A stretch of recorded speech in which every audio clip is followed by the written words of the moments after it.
Saw the heading on your press release on your report on your website, and it said, quote, "Fight inequality, tax the rich." Would you be concerned, Simon, that such a message saying tax the rich could fuel support for, say, extremist parties or groups in Ireland in an Irish context, like people who would use your work every January to blame all the evils on the world on wealthy people? I'm saying that because a lot of people, I believe, in Ireland think that all middle class people, for example, are rich people. Like, I personally live in a middle class area and I'm not rich, I'm on welfare, but a lot of people think that even middle class people are rich, which is not the truth. But would you be concerned about that, like? Yeah, not really, no, because I think that what we're talking about is quite clear if you read, including our press release. We're talking about a tiny percentage of populations which own a lot of wealth.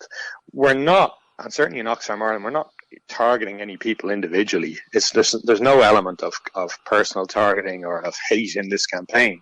And one of the best things about talking about millionaires and multimillionaires is that they actually campaign with us.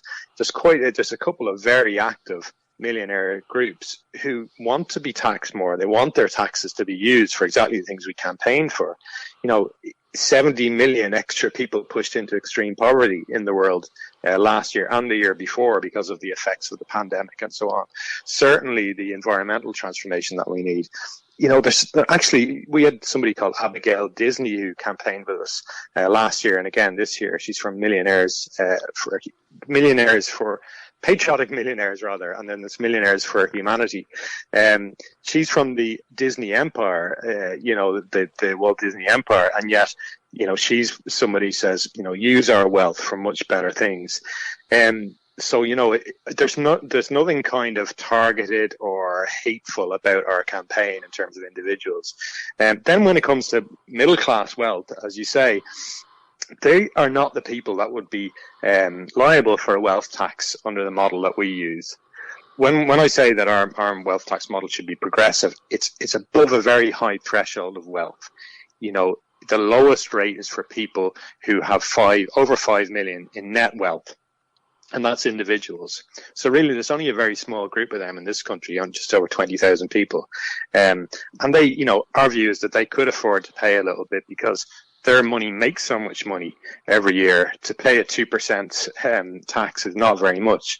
And then when you go to the higher levels, we're talking about people, as I say, who have more than 50 million or more than $1 billion in wealth, and they could easily pay a bit more.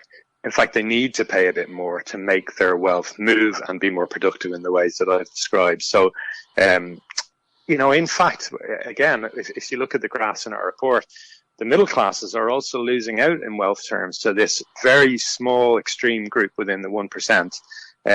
So it's not a case that you could say that our report is anti-middle class or is going after the property of the middle classes. It certainly wants to reallocate money to the poorest sections of society. But in fact, in overall terms, the middle classes are losing out to this extremist form of economic wealth organization that exists in the world in every country.